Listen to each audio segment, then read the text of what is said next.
Boa noite, meus opressores. Bem-vindos a mais um Happy Hour Conservador. Hoje eu tenho o prazer, a satisfação, a honra e a alegria de receber o doutor Paulo Moura.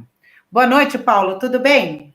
Boa noite, Belinha. Olha, a Belinha eu conheço do Twitter, é o terror do Twitter, a Belinha, já conheço, já sigo ela há anos, né? Foi uma honra, um prazer ser convidado para uma live no seu canal. Espero que os seguidores do meu canal venham para cá. Vou convidá-los a seguir o teu canal aí, né? Sim, boa. E eu faço o mesmo. Uhum. Eu faço mesmo, indico o seu. Aliás, eu sou Belinha opressora por enquanto, porque daqui a pouco serei Belinha oprimida, né? Do jeito que andam as coisas, Tá difícil. talvez logo eu passe a fazer parte dos oprimidos, não dos opressores. Uhum. Tá feio o negócio, tá feio a censura. Tá. Bom, mas para quem não conhece, né, o Paulo agora vai falar um pouquinho de si. Tá bom. Né? Tá feio o negócio, tá feio a censura. Tá com... eu já tirei o som aqui. Estava assistindo. Bom, gente, eu sou gaúcho de nascimento, já morei aqui em São Paulo de 86 a 92, voltei para São Paulo faz 4 anos, e eu estou fechando esse ano 44 anos mexendo com política, né? E quem mexe com política sabe, tem muita gente que começou a fazer política recentemente, aí, com o movimento do impeachment da Dilma, eleição do presidente, que a política é uma droga pesada, ela vicia rapidinho, quando a gente começa a mexer, ninguém mais consegue sair, né? O máximo é dar uma afastadinha, assim, mas vai continuar acompanhando para o resto da vida, porque ela tem uma dimensão emocionante, é um jogo sem regras, né? Óbvio que tudo que se faz na vida se paga pelo que se faz, você pode fazer de tudo, mas vai pagar o preço pelo que faz. E eu, em função disso, fui estudar, fui me vincular a essa área, né? Estudei Ciências Sociais na graduação, depois fiz um mestrado em Ciência Política e um doutorado em Comunicação. E eu trabalho nessa interface da política com a comunicação.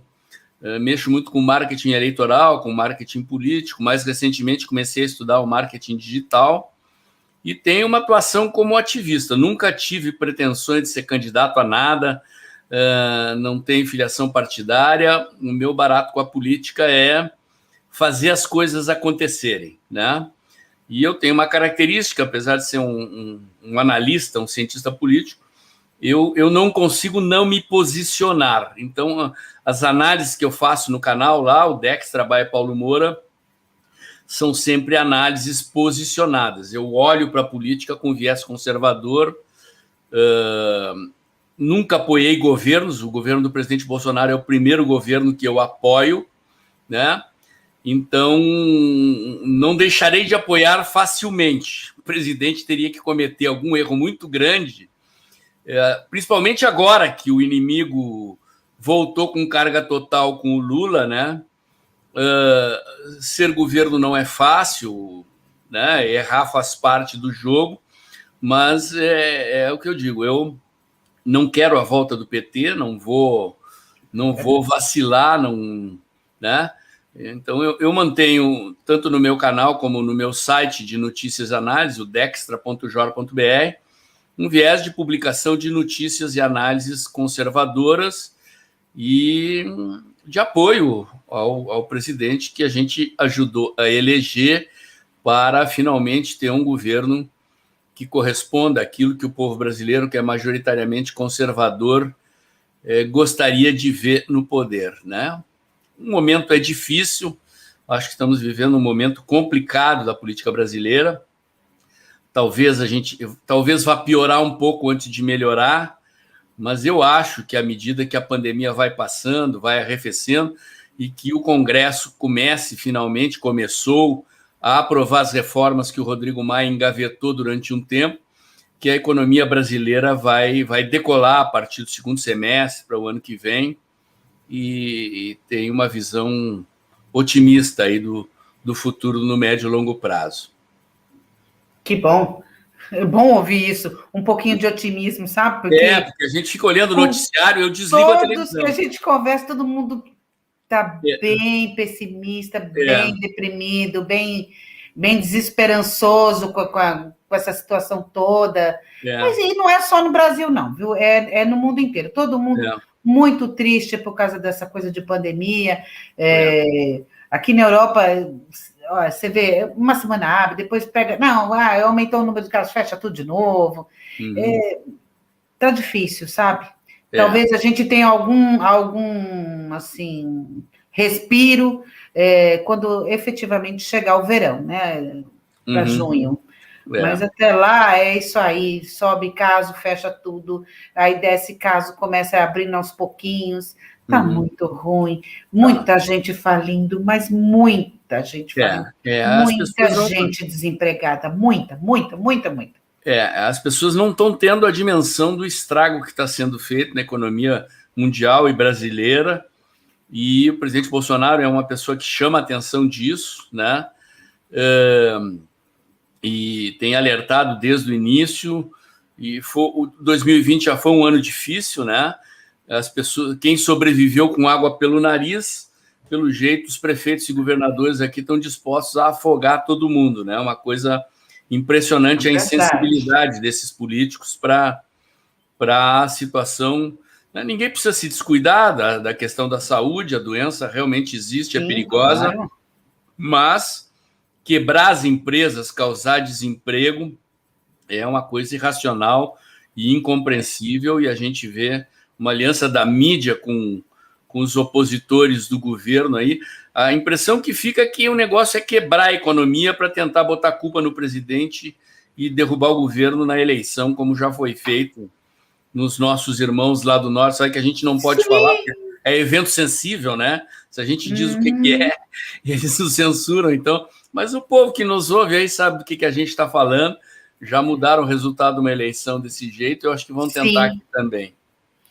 Inclusive, lá não se fala mais que morreram 500 mil pessoas, né? E que, isso depende do presidente, conforme né? o presidente... E que o negócio também tá feio lá e tal, e que eles não estão fazendo mais lockdown, e que eles não ficam em casa.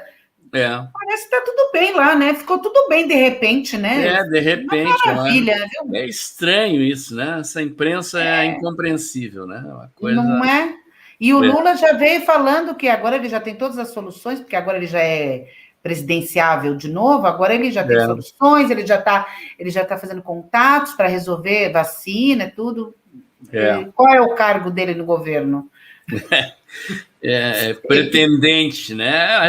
Isso é outro absurdo, né? Trazer esse cara de volta, mas é o nosso STF, né? 7 juízes ali foram indicados pelo PT, mas o Gilmar Mendes, que foi indicado pelo PSDB, que é quase a mesma coisa que o PT. É o irmãozinho, né? Isso, depois que a Lava Jato chegou no PSDB, ele virou o fio e passou a ser contra a Lava Jato e ajudando o Lula a voltar. Então, estamos bem encaminhados. Se a gente não conseguir mudar o STF, vai complicar. E tem jeito de mudar o STF? Boa pergunta. Olha, Belinha, eu acho que tem. Acho que nós precisamos aprovar leis na Câmara e ver como o STF reage. Porque o presidente Bolsonaro, em maio do ano passado, quando houve aquela manifestação lá na frente do QG do Exército, a minha impressão é que havia ali uma estratégia de tentar apertar o STF e aplicar o artigo 142, e os militares não deram estribo. O presidente teve que recuar e mudou de estratégia.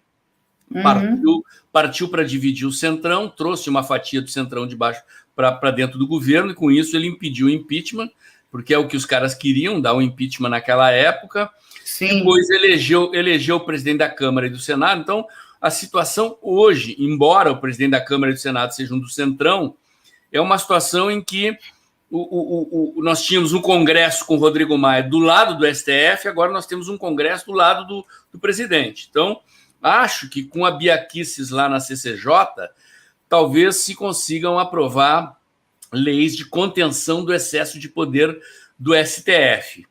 Se o STF levantar a crista e tentar peitar, quem fica mal é o STF, porque se o Congresso aprovou, né, leis e mudanças constitucionais que limitam o poder do STF, o STF tem que aceitar. E se não aceitar, veremos como fica. E, obviamente, e o bom sinal é que a direita voltou para a rua, para que o STF aceite, tem que ser sob pressão. Então, nós tivemos manifestações muito expressivas nesse fim de semana. Eu confesso que eu fiquei surpreso, porque com a pandemia, a repressão aos sites conservadores, as contas conservadoras, a direita tinha saído das ruas, né? E voltou em peso esse abaixo-assinado aí do impeachment do presidente, do Alexandre de Moraes, surpreendeu positivamente, já está com 2,5 milhões de assinatura. Então, estamos vendo a direita disposta a dar suporte para o presidente num eventual conflito institucional com o STF. Né? Então, eu tenho fé nesse caminho, né? Que é um caminho que vai pela via da democracia, que é mais complicado, mais lento, né? Mais sujeito a obstáculos, mas que se a gente conseguir, espero que essas leis de contenção do excesso de poder do STF, espero que, em seguida, a revogação da PEC da Bengala, que permitiria isso é uma boa. A trocar uns 4 ministros ali, finalmente deixem o presidente governar, porque foi eleito para implantar um programa e os caras simplesmente não deixam. Né? O STF é o STF do antigo regime ali, estão representados todas as forças políticas derrotadas em 2018, estão ali incrustadas no STF, impedindo o presidente governar. Verdade, você tem toda a razão. Principalmente porque... não sei... Também tem uma coisa que eu fico assim com uma pulguinha atrás da orelha. Será que ele não vai me nomear mais 3 Cássios, não? Eu fico me pensando, sabe? As pessoas não gostam que a gente critique o presidente, mas essa escolha do presidente foi realmente... Foi péssima, desculpa. Complicado. Exatamente. Eu acho que ele nomeou o Cássio, eu estive pensando muito sobre isso depois, exatamente porque quando o Cássio foi nomeado, ele ainda não tinha vencido a eleição para a presidência da Câmara e do Senado, né? Então botou um cara lá que eventualmente não fosse provocar, que passasse pelo Senado, que era comandado pelo Alcolumbre, né? E não fosse provocar atrito. Mas ele escolhe mais um agora em junho, Marco Aurélio de Mello se aposenta e o Bolsonaro escolhe mais um, né? Esperemos que Deus o ilumine para escolher melhor. E vamos ver. Né? Agora, uma coisa para mim é indubitável, o que muda o país é povo na rua, né? A gente derrubou a Dilma, sim, os grandes movimentos de mudança do país foram feitos com muita população na rua. A própria eleição do presidente, na esteira do impeachment da Dilma, foi feita dessa forma. Sim. E eu acho que esse é o grande elemento transformador. Né? Nós fazemos parte de um Brasil que paga a conta, né? Que não mama nas tetas do Estado, que trabalha, paga imposto, paga dobrado, né? Porque a gente paga para ter saúde pública, mas não funciona, tem que pagar a saúde privada, paga para ter segurança pública, não funciona, tem que pagar para ter sistema de vigilância no prédio, portaria 24 horas, serviço de segurança, a gente paga dobrado. E, finalmente, o povo que paga a conta no Brasil resolveu se mexer para mudar o país. Eu fico muito feliz de ter visto as manifestações do tamanho que tiveram esse fim de semana e me parece que elas voltaram para ficar. Se Deus quiser. Deus te ouça, viu? Porque eu também fiquei bem impressionada. Eu achei que não ia ter tanta gente na rua. Eu também. Eu achei que ia ser meia dúzia mesmo, né? Mas gostei, achei muito bom. Muito expressivo, muita gente mesmo. Né? Eu acho até que com isso, até essa semana o STF está meio tranquilo, assim, não está fazendo muitas coisas estranhas, né? O Alexandre de Moraes proibiu a Ferrogrão, né? Uma ferrovia estratégica para transportar produtos agrícolas brasileiros do Mato Grosso para o Pará, ali onde estão os portos mais próximos da Europa.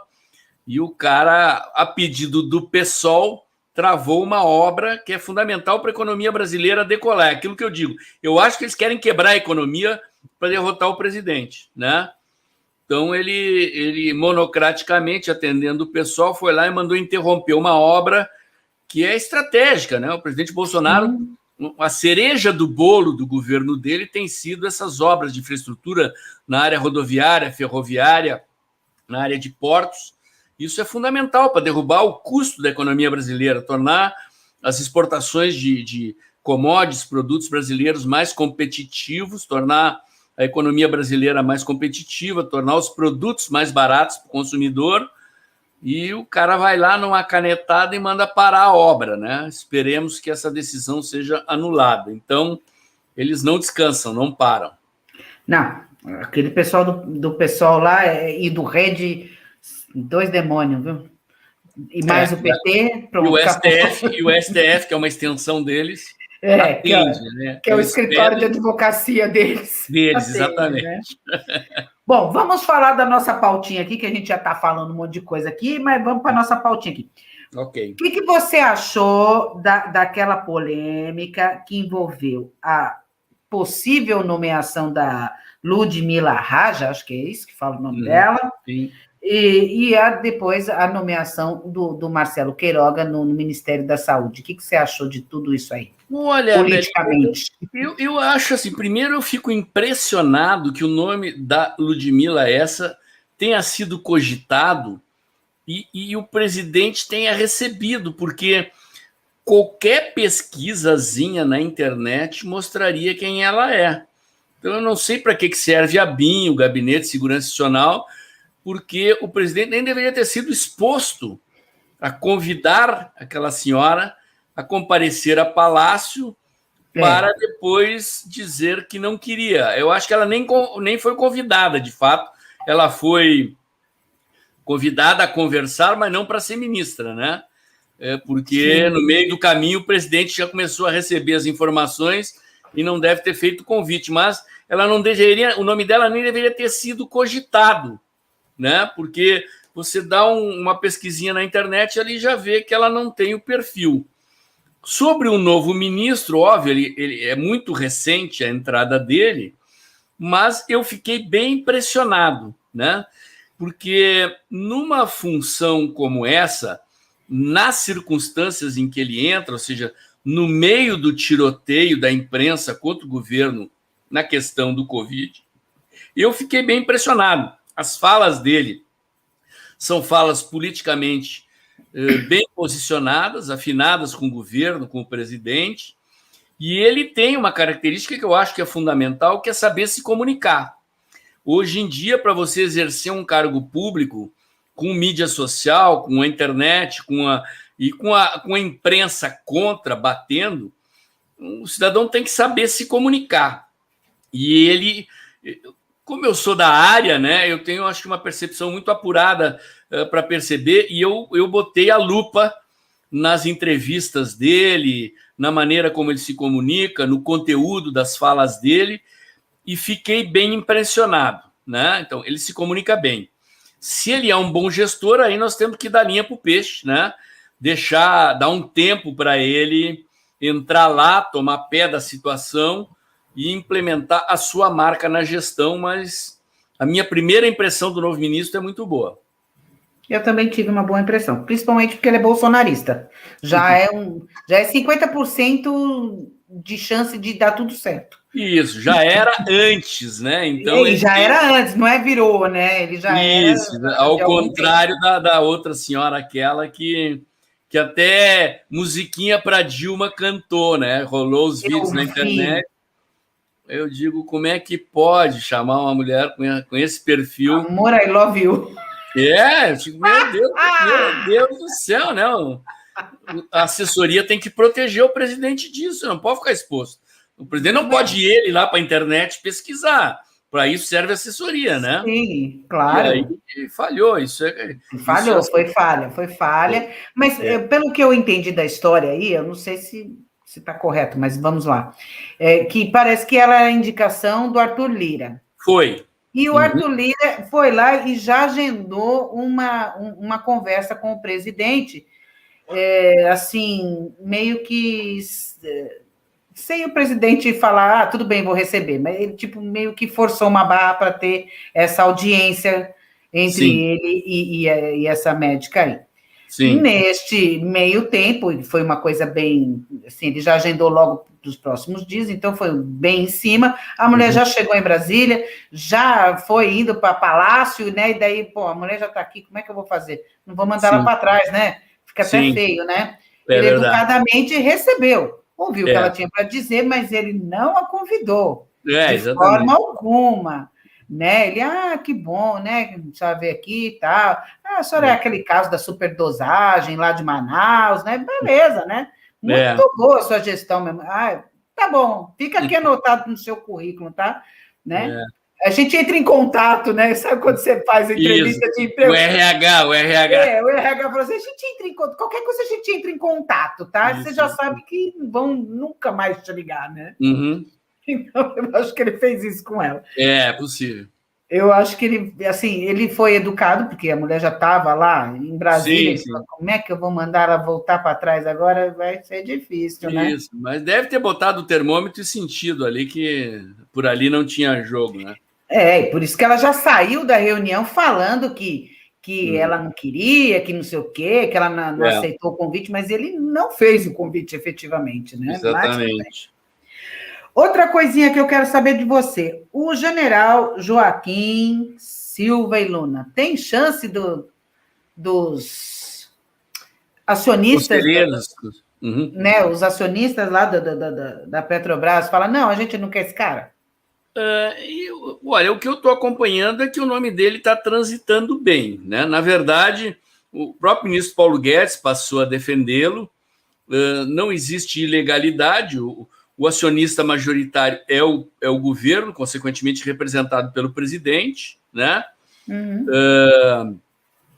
Talvez essa questão pudesse ter sido melhor conduzida, porque o mandato do Castelo Branco terminou dia 20, termina agora dia 20, né?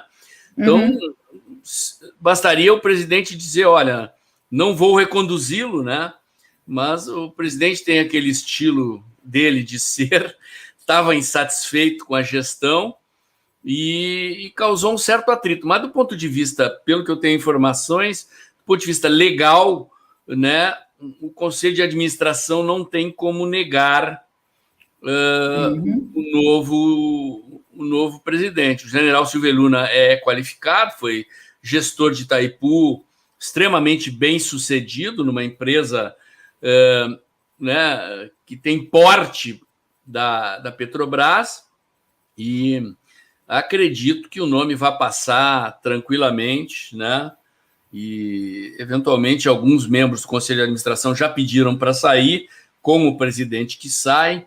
Acho que é tudo uma questão de acertar ali como é que a coisa vai acontecer, mas eu acho que está bem encaminhado. Está tudo certo, está tudo certo. Graças a Deus. Basta ver que o assunto meio que saiu da mídia, está tranquilo, está transitando. Porque não vai... Se houvesse problema, já teríamos notícias sobre isso, a imprensa amplificando o problema. Como não há problema, eles não fazem notícia, né? Como sempre. Eu tenho observado uma coisa, Paulo, e eu não sei se você também tem observado, se você também tem essa opinião. Mas eu acho que a SECOM, ela anda meio devagar, né? Assim, o Bolsonaro está fazendo tantas coisas, tantos projetos bacanas, né? O ministro Tarcísio é o deus do asfalto, está asfaltando tudo, construindo ponte, fazendo a ferrovia aí que você falou. Puxa vida, ele está fazendo tanta coisa, mas a mídia não está, assim, dando o valor devido às coisas que estão acontecendo. Você acha que isso é boicote da mídia mesmo, ou a SECOM podia trabalhar um pouquinho melhor nesse aspecto? Olha, Belinha, as duas coisas, né? Aliás, pelo fato de que a mídia é de oposição, é preciso saber trabalhar essa questão. Acho que até do começo do governo para cá, a SECOM melhorou, né? Mas acho que a comunicação do governo é um ponto fraco, tá? Aquém ainda do necessário, né? Bom, aí eu andei estudando, analisando essa situação e tem um problema que não tem solução, que é o fato de que o presidente não vai botar dinheiro no bolso do inimigo, né? Então, a imprensa no Brasil, ela funciona como máfia. Se você quer ser protegido e elogiado, você tem que pagar, né? É que nem as milícias do Rio de Janeiro. Eles controlam uma determinada região, aí o cara tem um barzinho, tem um negócio. Se ele não quer ser incomodado por bandido, ele tem que pagar uma mensalidade para a milícia não vir. A imprensa brasileira trabalha assim. Então, ou você mete dinheiro em publicidade governamental lá, ou eles vão bater até você pagar.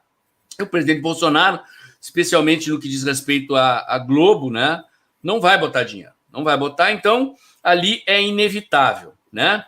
Mas assim, a estrutura de comunicação do governo é gigantesca, Belinha, é gigantesca, tá? Então você tem situações assim, primeiro, você tem as assessorias de imprensa dos ministérios, tá? E aí você tem ministérios de 2 tamanhos, tá? Vou te dar uma ideia. O Ministério da Educação, que é um dos maiores, e o da Saúde, vou falar da educação porque eu conheci. Ele tem um 9º andar, um andar inteiro, que tem uma redação do tamanho das redações dos maiores jornais do Brasil. Mais de 200 jornalistas, uma produtora de vídeo, uma mini rádio e uma mini agência de publicidade. Um andar inteiro do Ministério. O Ministério da Saúde eu não conheci pessoalmente, mas pelo tamanho, pela capilaridade que ele tem uma estrutura de comunicação desse tipo. Então, todos os ministérios têm uma assessoria de comunicação própria. Tem lá jornalistas, muitos deles, a maioria, concursados nos governos do PT e do PSDB, que são os governos que antecederam o governo do presidente Bolsonaro, né? Bom, aí você tem um outro sistema que é o sistema das agências de publicidade licitadas. Então, o governo pré-licita um conjunto de agências, acho que umas 10 agências de grande porte, e essas agências são distribuídas para atender os ministérios. Então, ministérios muito grandes e estatais, às vezes, são atendidos por 1 ou 2 agências. E ministérios pequenos são, às vezes, atendidos em uma agência dentro de 2 ou 3 ministérios.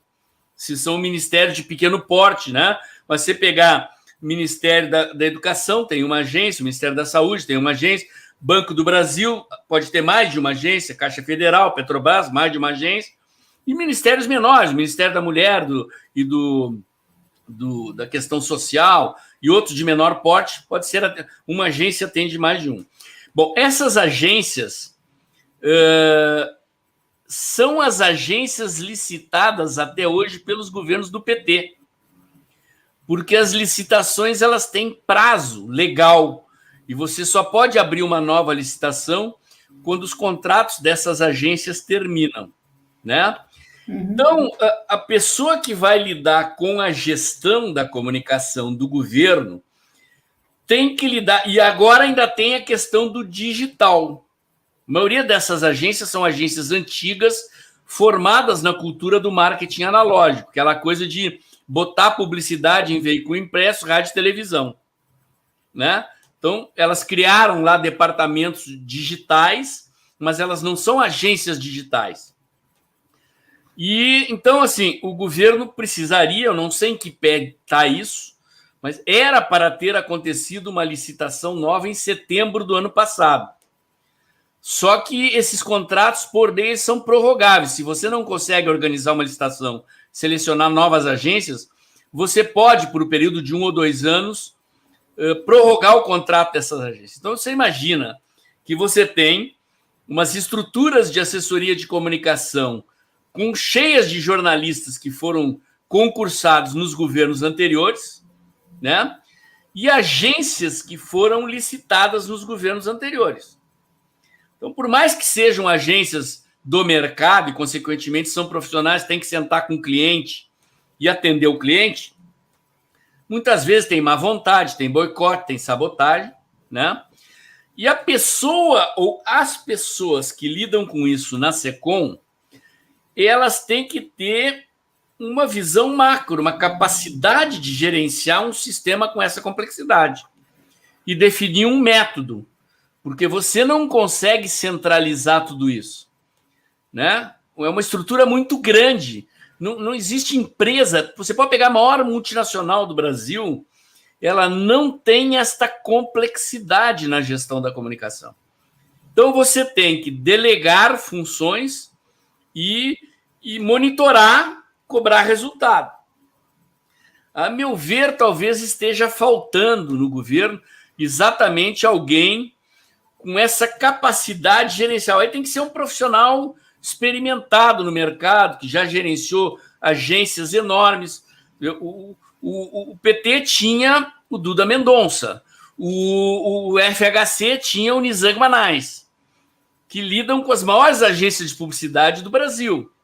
Então, os outros governos, antigamente, também tinham lá as suas agências, né? Uhum. E esses profissionais são profissionais acostumados a gerenciar sistemas desse porte. Eu não sei se a direita brasileira formou alguém com essa capacidade, né? E talvez isso ajude a explicar os problemas que o governo tem. Mas eu se tivesse que lidar com uma situação como essa e fosse um gestor, eu iria procurar um profissional com este perfil, né? Que com experiência de mercado, com capacidade de gerenciar organizações grandes e complexas e com essa visão estratégica de fazer o governo se comunicar a partir de conceitos estratégicos únicos que vendam uma cara, mas com a má vontade da mídia, se você não botar dinheiro, não vai resolver, né? Não vai resolver. A Globo, infelizmente, ainda é a emissora de maior audiência e ela faz um estrago. Ela, na oposição, faz um estrago.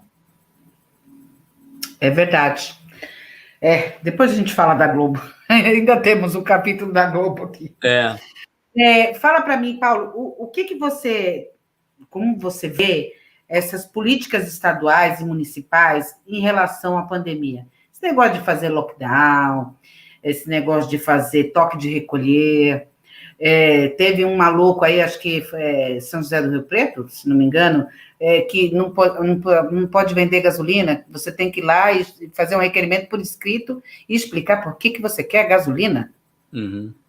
Não, no Rio Grande do Sul proibiram de vender certos produtos, só pode vender produtos essenciais. No mercado, como disse o Roberto Jefferson, tinha que botar camisinha nas prateleiras, envolver as prateleiras com plástico dos produtos que as pessoas não podem comprar. Os caras estão malucos. Para mim, eu vou te contar uma coisa. Aqui eles querem quebrar a economia brasileira para botar a culpa no presidente, pode ter certeza. Aqui em Portugal também teve isso aí, dos supermercados não poderem vender roupas, calçados, livros e alguns itens de decoração. Uhum. E o pretexto, né, a justificativa foi que se as lojas dos shoppings e loja de rua não pode vender porque está fechada, seria uma concorrência desleal o supermercado que está aberto por causa dos alimentos, né? Ele vender isso daí. A lógica é a seguinte: se nós estamos quebrando as lojas, vamos quebrar também o supermercado. Já que é para quebrar, vamos quebrar todo mundo. Os caras são geniais. Assim, a lógica deles foi essa daí, pelo menos foi o pretexto que eles deram aqui em Portugal, e em vários lugares, né? Não foi, acho que Espanha também fez isso, alguns lugares, Inglaterra, se não me engano, eles inventaram isso daí. E também para fomentar, de certa forma, o comércio online, que daí essas lojas, né, sei lá, uma livraria estaria vendendo online, daí as pessoas comprariam o livro online. Sim. Ou a roupa online. Sim. Então, por isso que fizeram aqui. Agora, mas aí no Brasil eu vejo que não é essa desculpa. Eles falaram que não é bem essencial e ponto, acabou. Sim. Não, estão quebrando os negócios.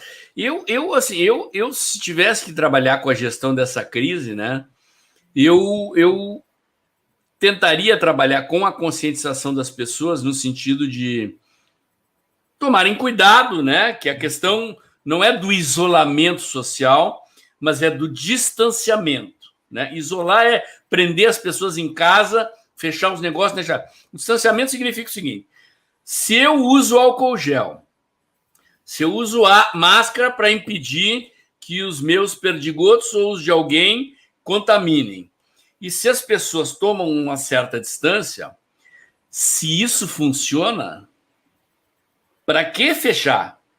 Né? Quer dizer, eu vou num supermercado, vou num lugar aqui, o cara mede a minha temperatura. Estou sem febre, estou de máscara, usei álcool gel, para que fechar o negócio? Né?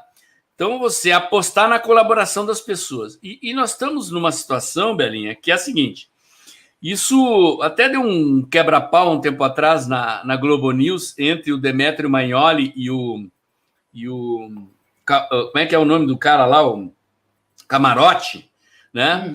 Porque o Camarote falando que a ciência manda isolar, porque a ciência é isso, aquilo, aquilo. E o Demetrio Magnoli, que é um esquerdista também, mas a formação dele é em ciências sociais, ele disse: olha, a sociologia e a antropologia também são ciências. E elas comprovam que é impossível você confinar o ser humano indefinidamente. O ser humano não foi feito para viver confinado. Tanto que as prisões, elas têm técnicas de gerenciamento dos presos para evitar rebelião, e mesmo assim, de tempos em tempos, estoura a rebelião.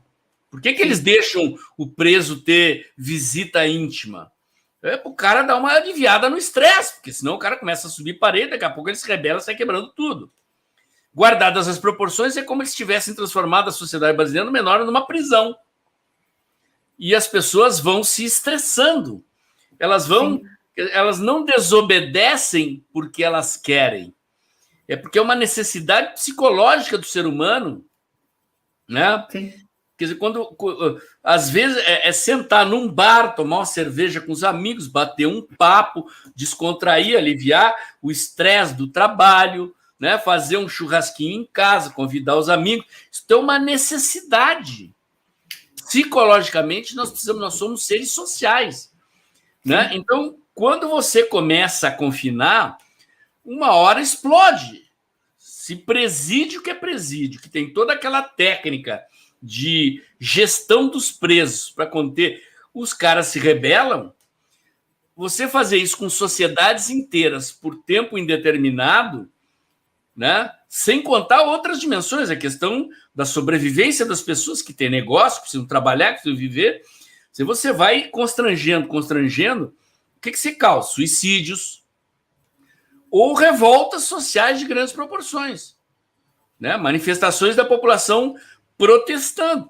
E esses caras que estão tomando essas decisões parece que não têm sensibilidade para perceber isso, né? Então, não se trata aqui de simplesmente sair por aí irresponsavelmente, sem adotar medidas de higiene, sem tomar distanciamento, né? Mas ter uma certa sensibilidade, porque as pessoas precisam viver, precisam trabalhar e psicologicamente precisam confraternizar. Isso ajuda a aliviar o estresse. E o estresse, ele derruba a imunidade, torna as pessoas mais suscetíveis ao contágio. Então, a irracionalidade em nome da ciência, a irracionalidade está imperando. É impressionante, realmente.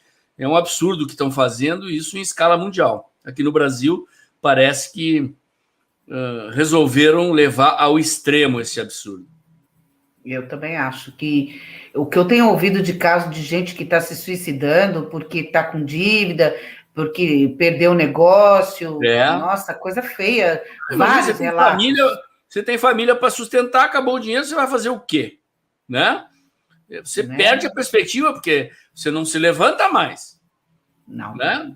Eu fico vendo aqui, na frente da minha rua, aqui no meu prédio, às quartas-feiras, tem feira, né? E eu saio conversando com os feirantes. Né? Eu vou entrar no boteco, tomar uma cerveja aqui nos botecos da região, aqui Boteco Paulista, eu já começo a conversar com o dono e sentir, botar um termômetro, como é que está o negócio. Sim. Na feira aqui, 30% das barracas desapareceram. Olha. O que é isso? É gente que não tinha capital de giro para sobreviver sem o faturamento semanal.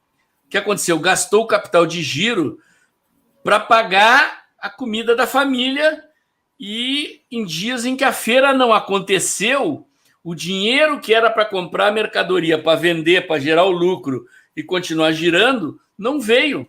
E o cara gastou o dinheiro que era para girar o negócio para se alimentar e alimentar a família, o negócio dele desapareceu. Olha só, que né? coisa horrível, né? Nós estamos falando aqui de feirante, quer dizer, são empreendedores de pequeno porte, que levanta de madrugada, que vai na CEAGESP comprar os produtos, que chega ali às 5 horas da manhã, o cara está montando a feira na rua, né? O consumidor vai chegar ali às 7h30, 8 horas, 9, 10 horas, mas o cara foi na CEAGESP às 3 da manhã, abasteceu a caminhonete dele, veio para a rua às 5 horas da manhã, montou a barraca para 6, 7 horas da manhã. Quer dizer, é uma pessoa que está ralando mesmo. E as pessoas estão desaparecendo, os negócios estão desaparecendo. Né? O cara aqui tem um boteco típico, bem paulista aqui na minha rua também, e é um boteco familiar, né? Frequentado pela vizinhança do bairro e tal. E não se trata apenas de fechar o negócio, é que eles mudaram completamente os hábitos do consumidor. Então, o cara sabia quantos chopps ele vendia, quantos hambúrgueres, então ele sabia quanto pão tinha que comprar, quanta maionese, quanto presunto, quanto queijo, quanto chopp, não sei o quê. O cara não sabe mais, porque o público mudou o hábito de frequência, né?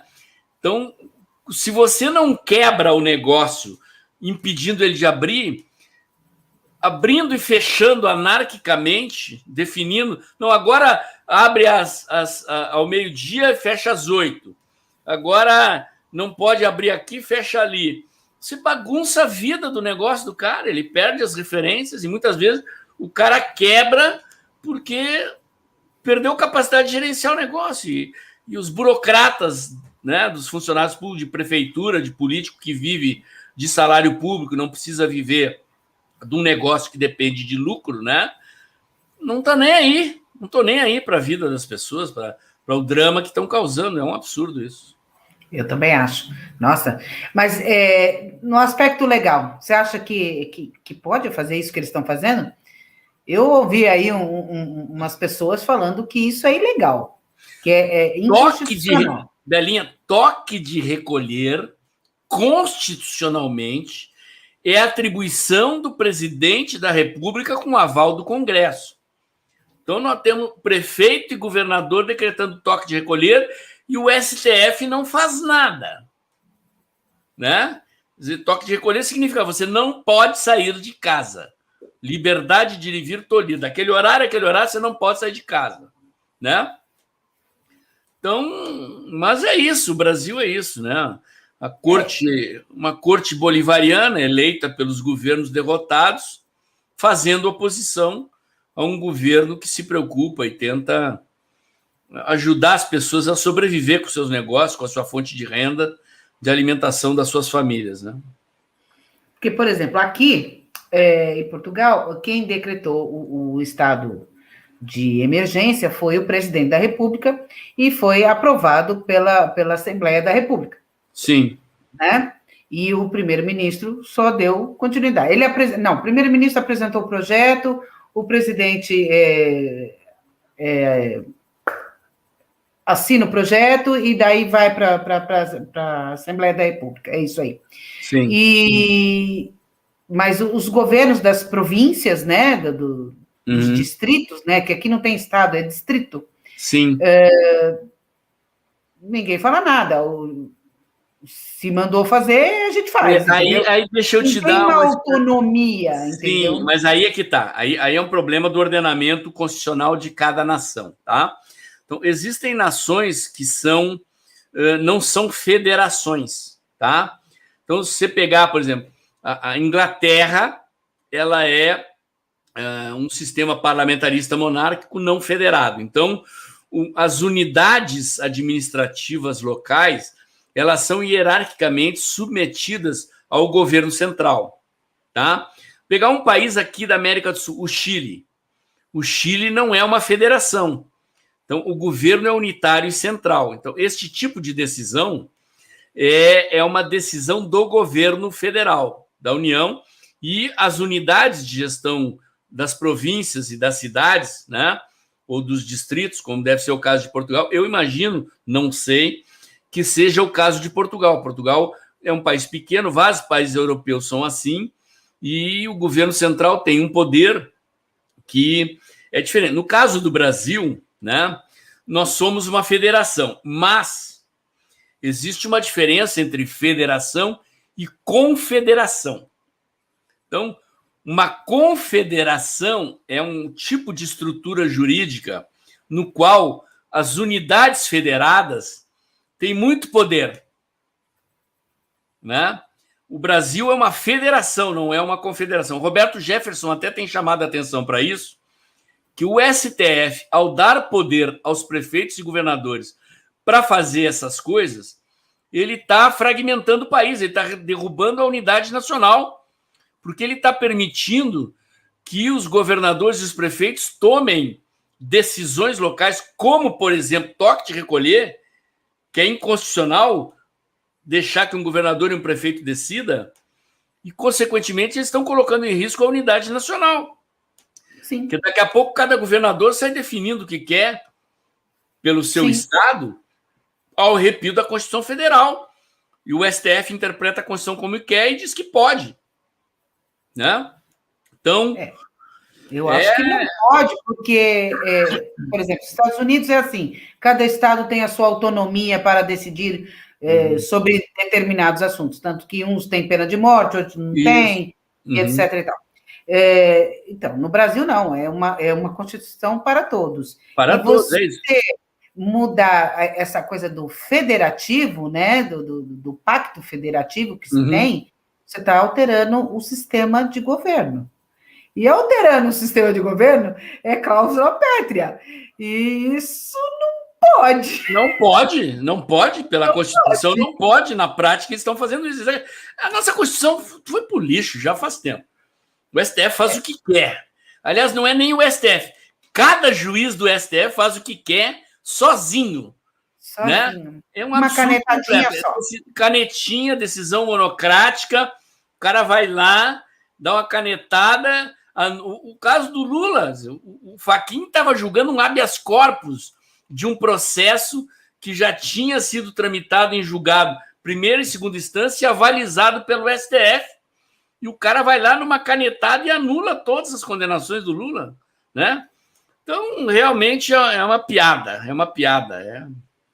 isso desmoralizou demais a justiça brasileira, menino. E para você explicar para as pessoas que não entendem o Brasil, você explicar para os portugueses aqui que, não, na verdade, então, o processo estava correndo na vara errada. Mas, puxa, levou 6 anos para alguém perceber 6 anos, tramitou na primeira instância, na segunda instância, o STF exatamente, validou. No recurso, ninguém viu. Né? De uma hora para outra não vale mais.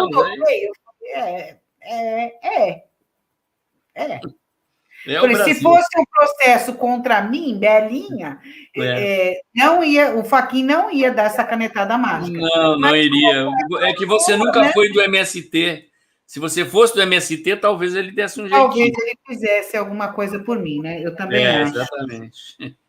E falando em governo, o que você acha dessa pesquisa aí da Datafolha, que falou que 54% da população acha péssima ou ruim a gestão do Bolsonaro, né, em relação à pandemia?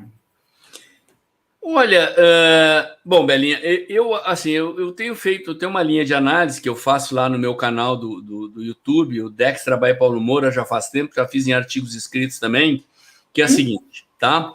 Essa crise, ela lida com 2 medos das pessoas, né? É o medo de falir, de perder o emprego, por um lado, e o medo de morrer do outro lado. Claro. Então, você, quando trabalha com comunicação, e você quer tocar o coração das pessoas, você quer que a comunicação funcione, você tem que entender o sentimento delas, né? Então, se as pessoas estão com medo de falir e perder o emprego, e você é um líder, você tem que tentar oferecer alternativas para elas. Se as pessoas estão com medo de morrer, você tem que oferecer alguma coisa para elas. Nesse aspecto, eu digo isso, né? Acho que o presidente Bolsonaro ele fez uma escolha desde o início, que foi se preocupar muito mais só com o medo de falir e perder o emprego. E essa balança ficou desequilibrada, né? Então, presidente está sendo obrigado, né, a rever essa dimensão. O presidente passou a acelerar a compra de vacinas, passou a tomar uma série de medidas para mostrar que ele também está atendendo este outro lado. Isto é uma questão que eu acho que tinha que ter sido pensada lá atrás, né? Eu acho que a comunicação do governo deveria colocar os dois problemas na balança no mesmo peso. Eu acho que o presidente, que é uma interpretação que eu corro isso que está errado, mas assim, como presidente, primeiro, ele é militar, e um militar é culturalmente preparado para morrer. Segundo, o presidente sofreu um atentado, viu a morte de perto e sobreviveu. Então, ele, pessoalmente, não tem medo de morrer. Ele é um cara corajoso, impetuoso, às vezes impulsivo. Para um militar, isso é uma qualidade, né? Mas eu acho que ele, em função disso, talvez isso tenha influenciado o fato dele minimizar o medo das pessoas. Como ele não tem medo de morrer, ele deu pouca importância para isso, né? E eu acho que isso se refletiu na comunicação do governo, né? Isso é explicável. Claro que não podemos deixar de levar em consideração que existe uma avalanche midiática batendo sistematicamente. É como se todos os veículos de comunicação fossem um só, tivesse uma mesma editoria pautando todos, então todos batem igual. Eu nunca vi isso na minha... São 44 anos na política, trabalhando com comunicação, nenhum governo enfrentou isso. Toda a mídia, sistematicamente, todos os dias, batendo nisso. Não é fácil, né? E eu acho... Bom, vamos ver agora, o governo trocou o ministro, consequentemente, como eu disse aqui antes, quando você me perguntou, eu acho que ele é um cara que se comunica bem, né? Então, quando nós tínhamos lá o Mandetta era um cara que se comunicava bem, mas trombava com o presidente. Eu espero que agora a gente tenha um ministro que se comunica bem e está afinado com o presidente, para a gente poder fazer uma comunicação única, né? Em contradições. A minha avaliação é a seguinte, Belinha, aí fugindo um pouco do terreno da comunicação. Eu acho que mais uns meses essa onda da pandemia vai arrefecer. A população está sendo vacinada, né? E no mundo inteiro onde isso acontece, a pandemia reduz.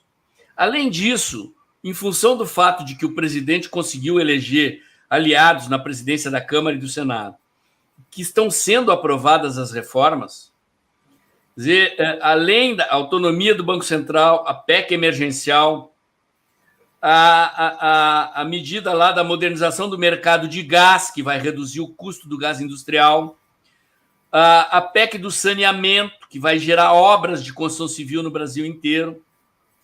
Tem mais duas medidas estratégicas, uma que é a BR do Mar, que mexe com a navegação de cabotagem, que mexe com a carga de commodities, de minério, de grãos, e, portanto, vai reduzir os custos de transporte desses produtos, que são produtos de exportação, né? Então, nós temos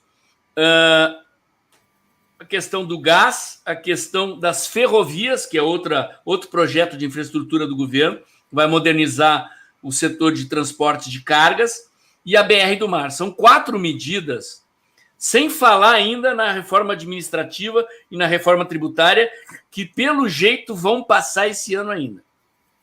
Então, nós temos que entender o seguinte, eu não estou preocupado que o presidente caia um pouco nas pesquisas, certo? Ano passado, quando a imprensa fez isso que ela fez, o presidente caiu. Aí a pandemia passou. No final do ano, o que a gente tinha? Pandemia fraca, auxílio emergencial, a popularidade do presidente foi lá em cima. Então, agora nós temos pandemia forte, a economia sendo prejudicada pelos fechamentos, né? É natural que a popularidade do presidente caia um pouco, mas eu estou imaginando o segundo semestre. Vacinação avançou, pandemia caiu, o auxílio emergencial, que começa a ser pago agora em abril, né? Volta por 4 meses. O presidente fez uma coisa muito interessante. Aliás, o ministro Paulo Guedes, ele botou uma reserva de 9 bilhões de reais na PEC emergencial, que vai permitir ampliar o público do Bolsa Família e pagar mais pelo Bolsa Família. Então, hoje, o Bolsa Família paga em torno de R$ 186 reais por família. Depois que terminar os 4 meses de auxílio emergencial, o Bolsa Família vai abranger um público maior com um valor superior a R$ 200 reais. Então, juntando essas questões, o auxílio emergencial para as pessoas físicas, uma reedição das medidas de socorro às empresas e a aprovação das reformas no Congresso, eu acho que no segundo semestre e entrada de 2022, a economia brasileira entra decolando e a popularidade do presidente também. Essa é a minha avaliação. Então, eu sei que tem muita gente, acontece todas as vezes no meu canal. Eu não acredito em pesquisa é manipulação. Sim, se manipula pesquisa, mas eu uso pesquisa profissionalmente. O problema é que eu não absolutizo a pesquisa. Eu fico olhando, o presidente consegue sair na rua, quando ele vai nas cidades, ele é recebido pela população, como ele era recebido nos aeroportos, lá na campanha eleitoral. Sim. Né? Então, a pesquisa é só uma informação, e ela é limitada. Você tem que olhar a pesquisa, mas tem que olhar outros indicadores também.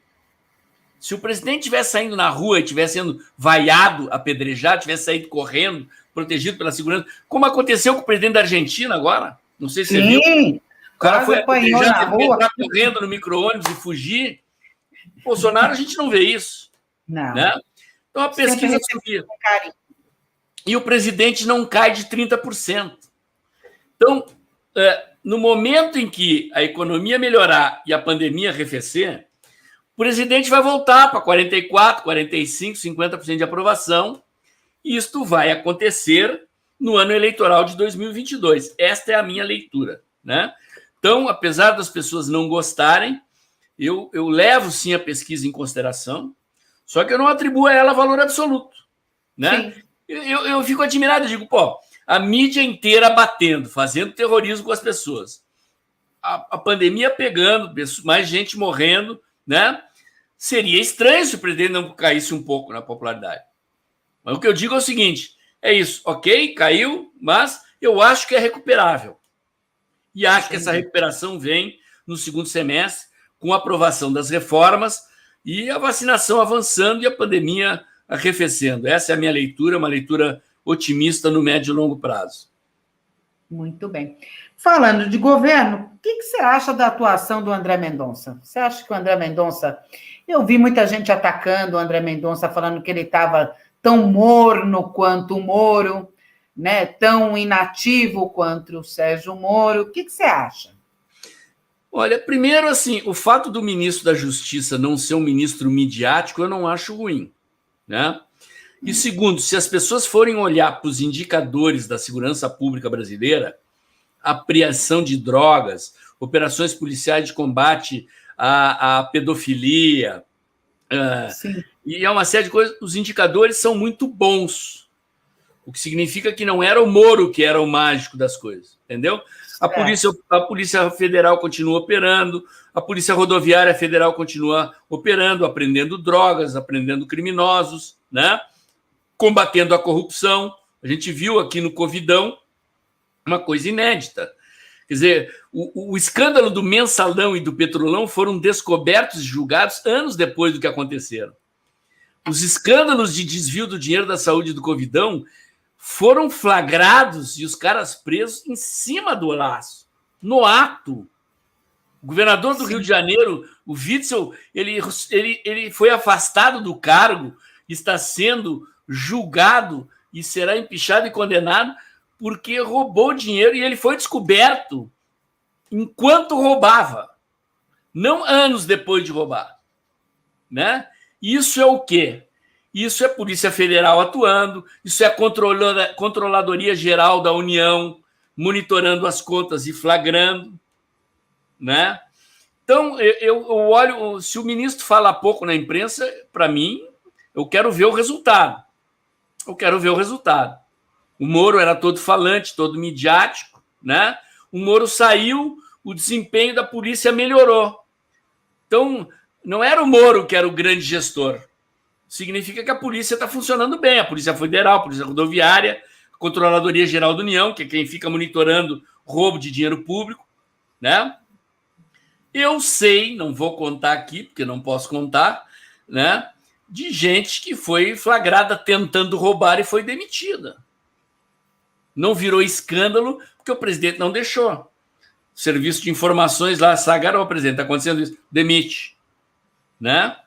Então, para mim, é isso que importa. Eu olho muito mais para o resultado do que para o diz que na mídia, né? O cara pode ser um excelente falador na imprensa, mas na hora da gestão não mostra resultado. Eu olho para o resultado. Em política, você fala pelas atitudes e pelos resultados, não pelo que você diz. Verdade. É que eu vi assim o pessoal reclamando que ele não se posiciona contra esses abusos do STF, contra esses abusos dos governadores, esses ataques pessoais ao Bolsonaro, como chamá-lo de genocida e essas coisas todas. Uhum. Olha, o que eu estou vendo é o seguinte: houve caso aí de gente chamando o presidente de genocida que foi chamado à polícia para dar explicação. Né? Houve gente que ameaçou o presidente de morte e a polícia foi em cima. Com relação ao STF, gente, é o seguinte: o STF é um poder da República, né? E ele é um poder dominado pela oposição. Então, você tem dois caminhos para enfrentar o STF. Ou você aplica o artigo 142, mas para isso você precisa das Forças Armadas, e as Forças Armadas negaram fogo quando o presidente pediu, em maio do ano passado. Né? Então, para você mudar o STF radicalmente, ou você faz assim, não funcionou, ou você faz aquilo que eu já disse aqui, né? Você bota a Bia na CCJ, faz aprovar projetos de lei que limitam os poderes do STF e vê o STF não... Como assim? O Congresso aprovou, o STF não vai obedecer. Como é que não vai obedecer o Congresso? Aí o STF que está desafiando a democracia e desafiando o poder à Casa das Leis. É ele que está desobedecendo. Aí é o seguinte: então, o que adianta o ministro da Justiça falar? Você, em política, tem que agir estrategicamente. Vejam quanto tempo levou a estratégia do presidente para controlar o Congresso. Quer dizer, o presidente tentou o artigo 142 em maio do ano passado. Não funcionou. Ele recuou. Levou alguns meses cooptando um pedaço do Centrão, rachou a base do Rodrigo Maia, esperou até o fim do ano, apoiou o Arthur Lira e o Rodrigo Pacheco, levou 6 meses, ganhou a presidência do Congresso, esperou mais um pouquinho, emplacou a Bia Kicis na CCJ. Bia Kicis, que é a autora da emenda constitucional do voto impresso, que é autora da emenda constitucional que revoga a PEC da Bengala. E lá na CCJ tem vários projetos que visam impedir os ministros de tomar decisões monocráticas. As pessoas têm que ter paciência, porque o que vai acontecer agora? Esses processos vão sair da gaveta, que não é mais o Rodrigo Maia, o presidente da CCJ, e esses processos serão postos em votação. E houve um acordo do presidente Bolsonaro com o Arthur Lira no sentido de aprovar leis que contenham o poder do STF. Então vamos esperar que eles cumpram os acordos. Até agora estão cumprindo. A aprovação das reformas aceleradamente está acontecendo. Isso foi parte do acordo do presidente Bolsonaro com o Arthur Lira e o Rodrigo Pacheco. Eu apoio vocês, eu ofereço cargos, ofereço verbas, ajudo vocês a se elegerem, vocês se elegendo, vocês aprovam as reformas. E aprova a limitação do poder do STF. Sim. Então, assim, as pessoas podem estar ansiosas, podem estar cobrando respostas imediatas, mas na política não é assim. Né? Se você não tem força para tomar uma medida de força, não adianta você comprar uma briga que você vai perder. E agora tem que ter paciência. Tem que ter paciência. Vamos esperar os projetos de lei entrarem em tramitação. Vai levar meses? Vai levar meses. Né?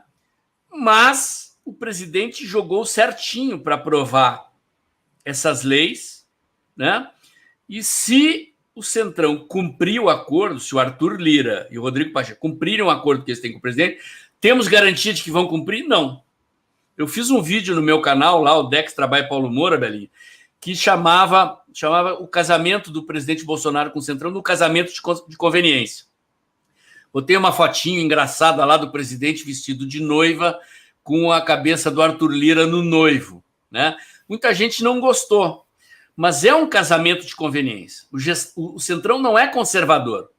O Centrão está apoiando porque ele quer cargos e verbas. Verdade. Se o presidente está forte, tem popularidade, perspectiva de se reeleger, o Centrão está ali. Se o presidente perde muita popularidade, o presidente, apesar de não estar bem na pesquisa, ele tem muito apoio ainda. E o Centrão sabe disso, o político não é burro. Eles ficam olhando e veem, não vão brigar com o presidente porque ele está forte com a opinião pública. Né? Mas não quer dizer que o Centrão não vá atrair.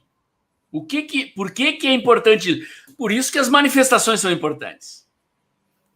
Por isso que o povo tem que ir para a rua. Por isso que o povo tem que curtir, comentar e compartilhar os conteúdos na internet, voltar para a ofensiva, apesar da pandemia. O Centrão vê que o presidente tem apoio. Porque aí o Centrão se comporta direitinho e vai aprovar. Vai levar alguns meses? Vai levar alguns meses. Né? Mas esse é o tempo da política. Porque se o presidente tivesse força para tomar uma medida de força, ele já teria tomado e estaria resolvido. Mas na democracia não é assim. Na democracia tem oposição, e nós temos uma oposição que não é qualquer oposição. Não é só os partidos no Congresso, é a mídia, o STF, são os globalistas no mundo inteiro querendo derrubar o presidente. Sim. Então a gente tem que ter paciência, né? Paciência oriental, zen, e traçar uma estratégia, saber que essa estratégia vai levar meses e manter a estratégia no rumo. Observem o que o presidente fez. Eu estou falando isso aqui. O presidente lá em maio tentou o 142, não deu. Ele mudou de estratégia. Ele está executando uma estratégia ao longo de meses, com a paciência, né? Rachou o Centrão, depois elegeu o presidente da Câmara, presidente do Senado, depois botou a Bia na CCJ. Agora ele está numa posição de jogo muito diferente daquela que ele tinha há 6, 8 meses atrás. Né? Antes nós tínhamos o Congresso e o STF contra o presidente. Agora nós temos o presidente e o Congresso contra o STF. É outro jogo. Mas é um jogo de paciência, é um jogo, né, de negociação, de busca de apoio. Vocês veem, o Centrão agora está brabo porque não levou o Ministério da Saúde. Queriam emplacar alguém deles. O que o presidente vai ter que fazer? Vai ter que dar outro ministério. O presidente não quis dar o Ministério da Saúde para eles, né? Os militares queriam botar o presidente da Anvisa. Ele não deu nem para os militares e nem para o Centrão. Catou um médico que apoia ele faz tempo e botou lá. O Centrão vai querer outro ministério? Eu digo, para mim está no preço, pode dar. O Ministério do Turismo, o Ministério disso, dá outro. É verdade. Mas dá, desde que os caras votem. É horrível, isso é imoral. Não é imoral. Presidente, não há corrupção no governo. Né?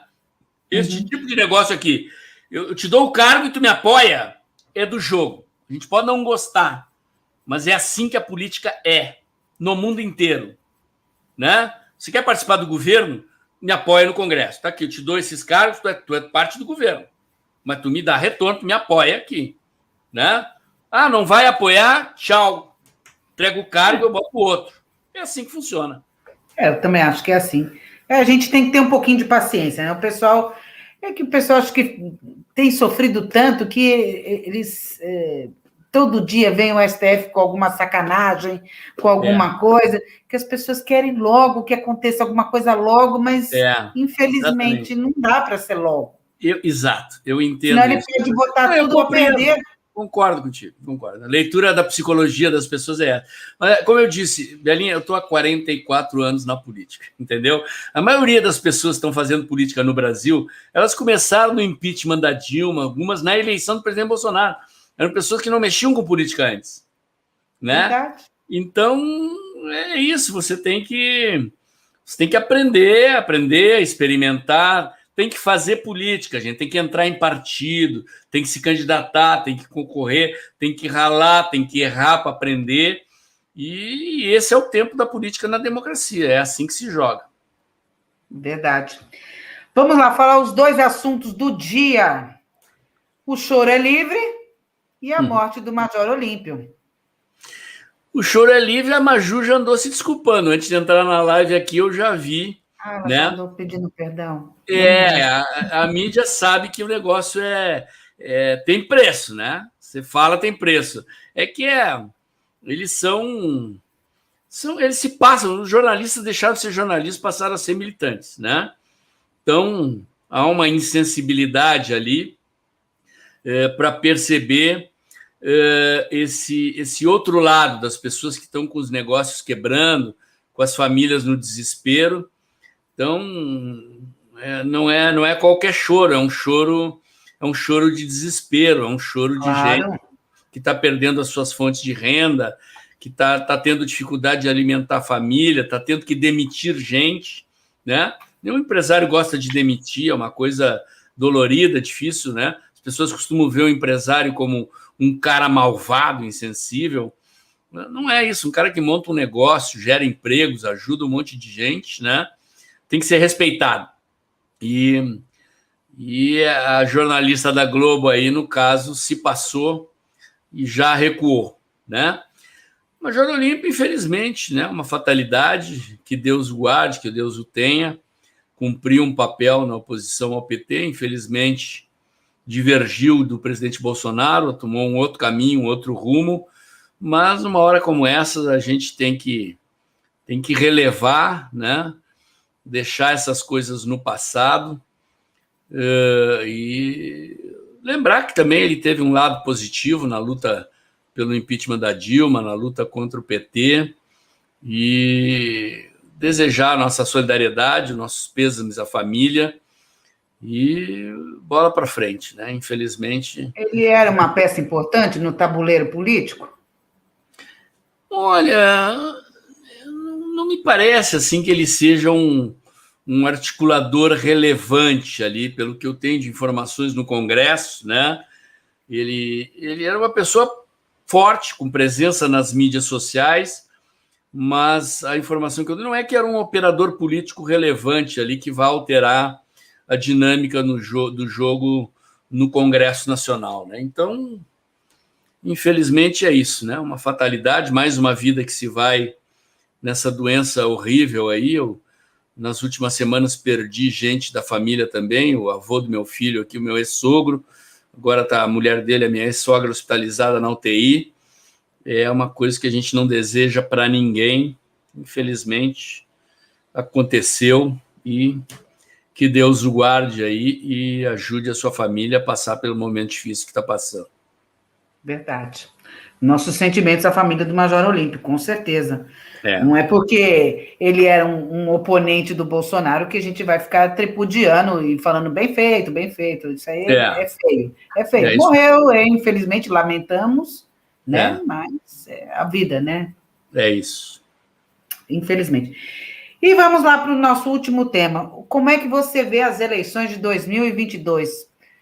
Vai rolar um à la Biden aqui, ou será que a gente consegue driblar isso? Olha, Belinha, Bolsonaro. Eu estou preocupado, né?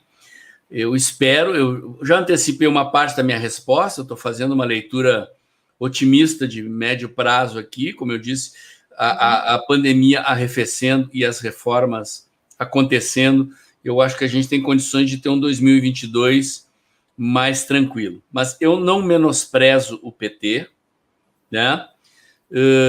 As pessoas talvez não tenham isso em conta, mas o Lula foi o responsável pela quebra do Brasil, porque quando ele nomeou o Manteiga é que começou a estripulia nas contas públicas, mas o Brasil quebrou na mão da Dilma.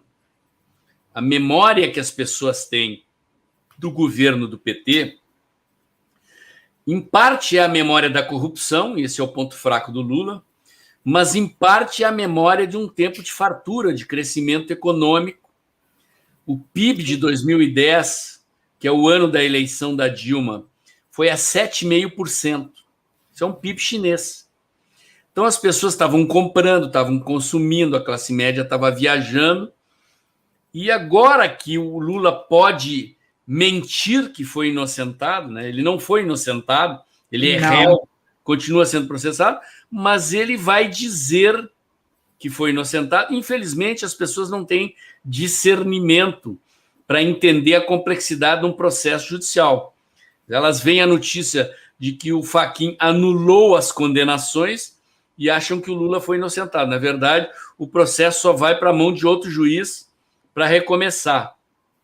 Ele continua sendo réu naqueles processos que o Fachin anulou e em outros processos. Tem um processo agora envolvendo a questão da propina na compra daqueles caças da Fábio, os Gripen, daquele caça sueco, que está em via de ser julgado a qualquer momento, ele pode ser condenado de novo, né? Mas eu acho o PT um inimigo perigoso. Eu aprendi na política que a gente jamais deve subestimar o inimigo, né? Eu prefiro estar preparado para o pior. Se o pior não vier, melhor.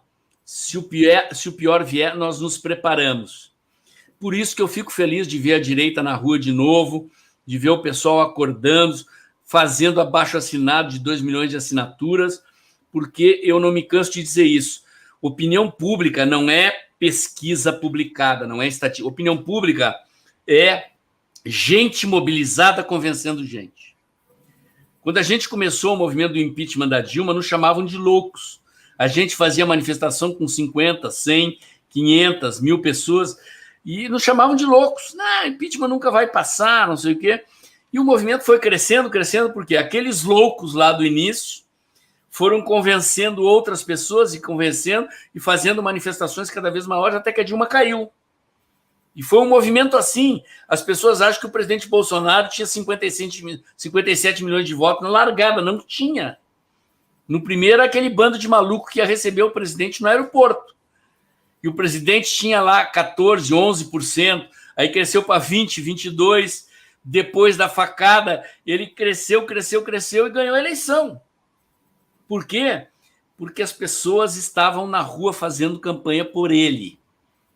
E é isso que contagia a opinião pública, é isso que define as coisas na política e é isso que define o resultado de uma eleição.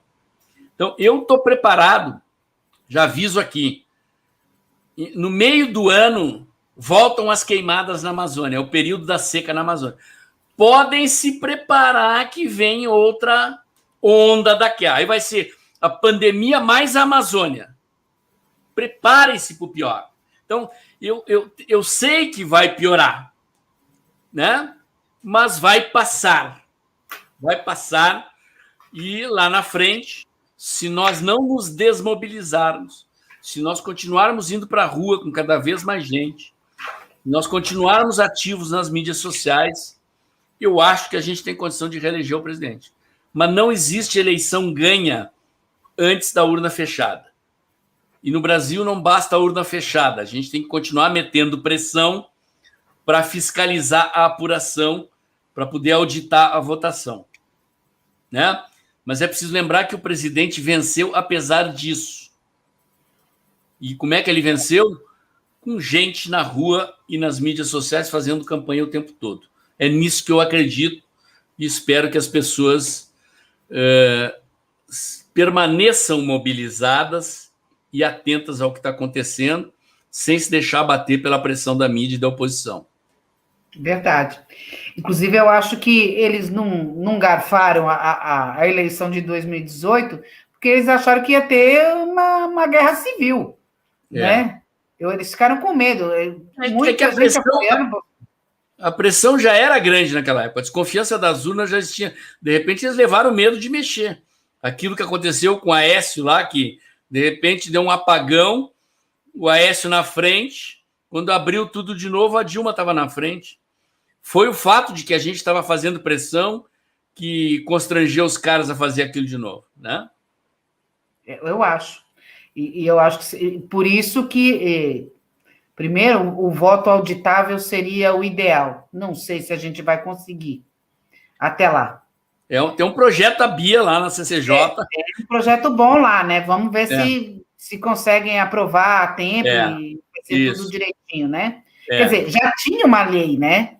O STJ... O STF disse que era inconstitucional, absurdo. Falou que é inconstitucional porque violava a privacidade do voto. O segredo da urna. O segredo da urna, mas o que não é verdade, né? Mas tudo bem. E aí o Gilmar Mendes, que à época era o presidente do TSE, não quis, falou que não tinha dinheiro para comprar as impressoras, enrolou até que conseguiram votar lá no STF a história da inconstitucionalidade. É uma coisa impressionante, né? Eles são uma cara de pau e acham que a gente não, acho que a gente é bobinho e não percebe, né? A estranha resistência deles em montar um sistema transparente de apuração. Né? Ué, volta a cédula de papel? Se é esse o problema? Acho que não é o caminho. A cédula de papel, eu sou do tempo em que se apurava voto no papel. Sim, contei muito. Mas rouba-se muito. E você precisa ter uma estrutura... Não, mas se você não tem uma estrutura nacional de fiscalização, o que acontece em cidade de interior, entendeu? Um partido só ali contando voto, fiscalizando em cima. Ai, Paulo, olha, vou falar o ideal é o voto eletrônico, mas com voto impresso, que você consegue auditar, se precisar recontar, não é apertar o F5 e recontar o que já está lá dentro. A gente tem que saber que aquele software que conta os votos não está viciado e virando voto, e a única maneira de fazer isso é aquilo, você tem uma cédula que imprimiu o voto, você pega aquele voto impresso e vai conferir se ele bate com o número que está lá totalizado pelo STF, né? Eu acho que esse é o caminho. Não vejo espaço para voltar o voto como era antigamente. Também acho que não vai voltar, mas acho que a gente tem condições de botar pressão e conseguir, pelo menos uma amostra das urnas, a gente conseguir apurar dessa forma. Eu vou falar para você que eu trabalhei em várias eleições contando voto na cedulinha de papel. Eu trabalhei 30 anos no Tribunal de Justiça de São Paulo, e uma das nossas funções era ter que, toda eleição, nós éramos convocados a trabalhar. Que dá para roubar? Talvez dê 1, 2, 10 numa urna, que geralmente as urnas têm... Deixa eu te contar uma história, velhinha. Vou te contar uma história que aconteceu lá no Rio Grande do Sul, na primeira eleição de governador no final do regime militar. Tá? Então, os candidatos eram o Jair Soares, que era do PDS, que era o partido sucedâneo da Arena, e o Pedro Simon, certo? E o voto era no papel. E aí a apuração estava cabeça a cabeça, com o Jair Soares um pouco à frente. Só que a apuração tinha favorecido o Jair Soares, que fazia muito voto no interior. E os votos da região metropolitana ainda não tinham chegado.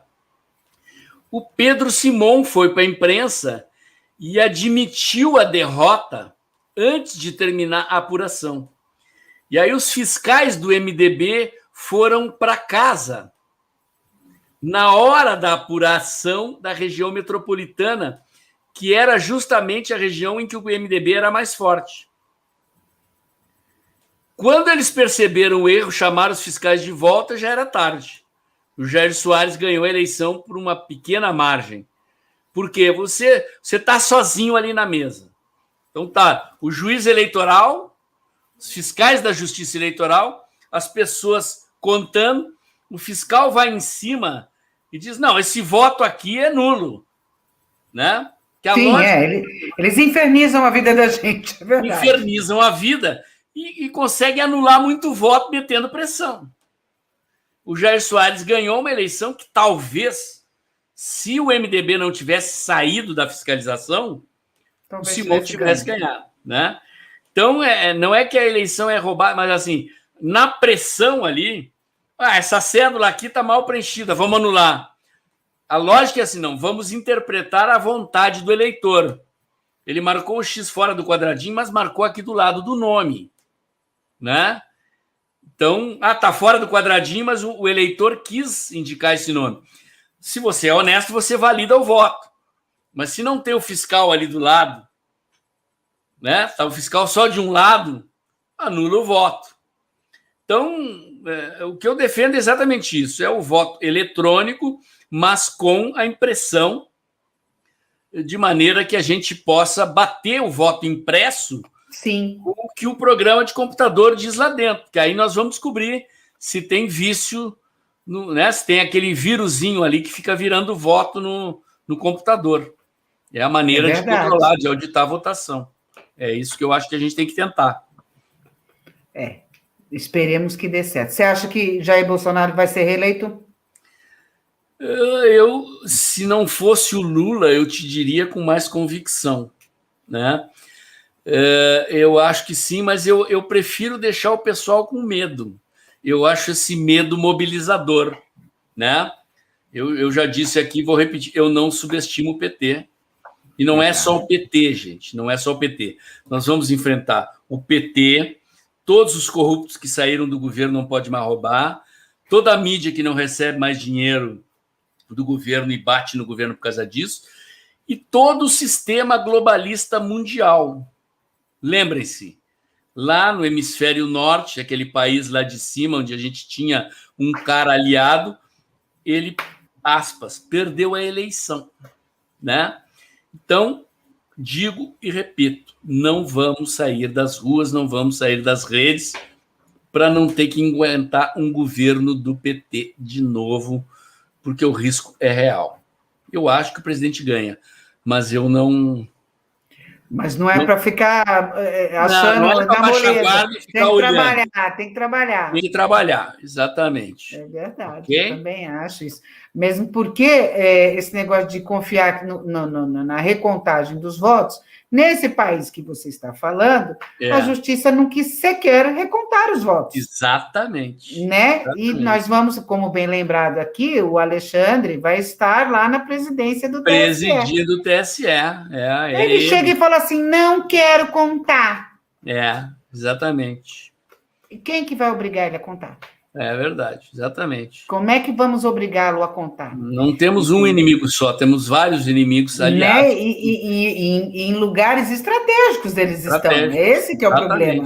Exatamente. Né? Eles ocupam cargos estratégicos. Então, a gente não pode esmorecer, não. Tem que ter muita manifestação de apoio ao Bolsonaro, tem que sair todo mundo na rua mesmo, para que eles se sintam intimidados com aquele negócio. Se a gente roubar, vai ficar feio para nós. É isso mesmo. Né? Como o próprio Bolsonaro falou, que ele ganhou a eleição no primeiro turno, e eles tentaram empurrar o Haddad para um segundo turno. Para ver se virava, né? Para ver se virava, e para também não ficar tão feia, né, a derrota, né? Já pensou? Sair do governo de esquerda Naquela campanha, o presidente Bolsonaro navegou sozinho na internet, tá? A esquerda fazendo live com o celular. A esquerda foi estudar esse negócio. Olha a campanha do Boulos em São Paulo. Eles estudaram a campanha do Bolsonaro.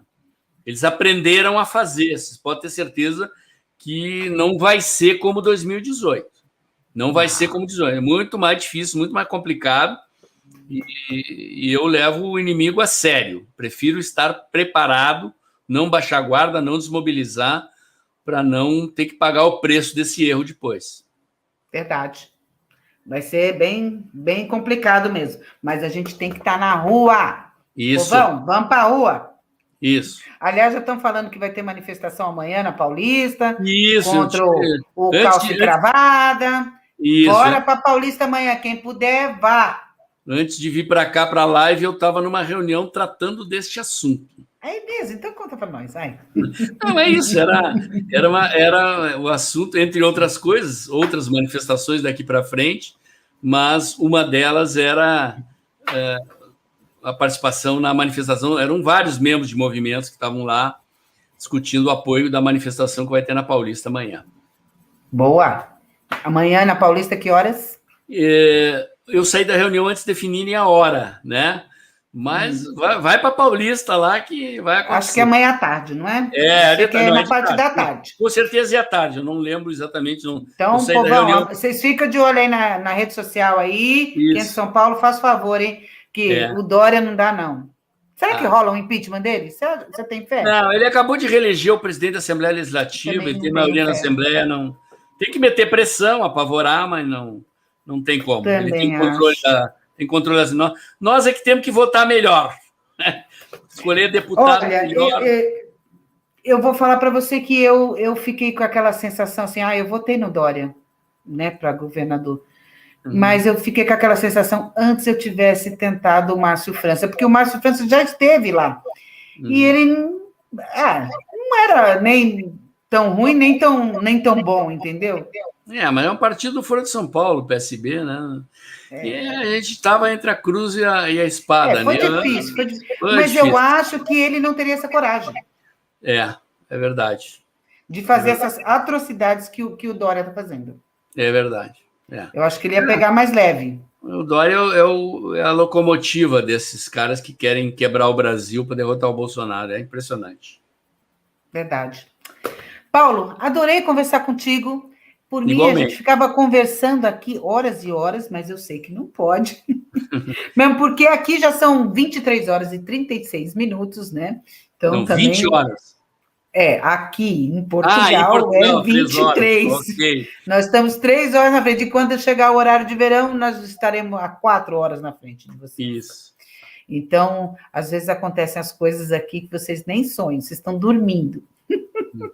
E aqui já está fervendo. Principalmente saudades quando tem. Portugal, adorei Portugal. Né? Eu adoro aqui também. Meu marido é português, mas e eu, quando me aposentei, era uma promessa, né? De que nós iríamos morar em Portugal, então eu vim para cá, mas não deixei o Brasil, eu continuo lutando pelo Brasil, do jeito que posso, do jeito que dá, né? Não vou mais às manifestações. Venha, nossa, será super bem-vindo. Infelizmente, os aeroportos estão fechados ainda. Mas... Não, mais um tempo aí, que a gente vê essa possibilidade. Eu gostei muito de Portugal, tem uma parte de Portugal que eu não conheci, vou querer conhecer, região do Porto ali. O norte. O norte, Mas venha quando é calor, tá? Isso. Na primavera ou verão. Porque... Eu fui no verão, é isso. Porque no frio é frio demais. Eu sou gaúcho, né? Eu sou gaúcho. Talvez você não sinta tanto frio. Mas é que aqui tem o diabo da nortada, que é um vento que vem lá do Ártico, né? Sim. E aí Vixe Maria, rapaz. É mesmo? Frio demais. Nossa Senhora. Bom.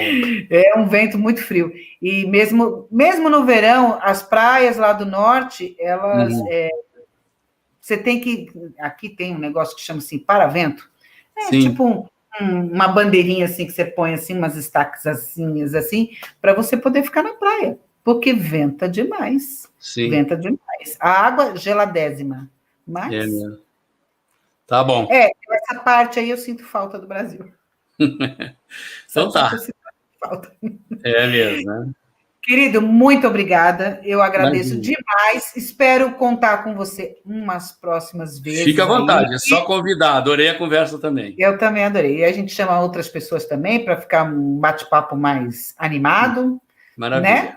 Que dessa vez, assim, eu queria as suas opiniões, o seu ponto de vista, você é um cientista político, está nessa vida já há 44 anos, né? Isso. Então entende tudo, né? Eu falei, vamos conversar com ele, né? Ótimo, tá bom. Muito obrigado, querido. Fica com Deus, uma boa noite. Você também. Muito obrigado, querido. Obrigado, pessoal do chat, vocês foram encantadores, se bem que hoje não estava muito perguntadores, né? Mas tá bom, tá bom. Obrigada, viu? Boa noite a todos e fiquem com Deus. Boa Até. Noite.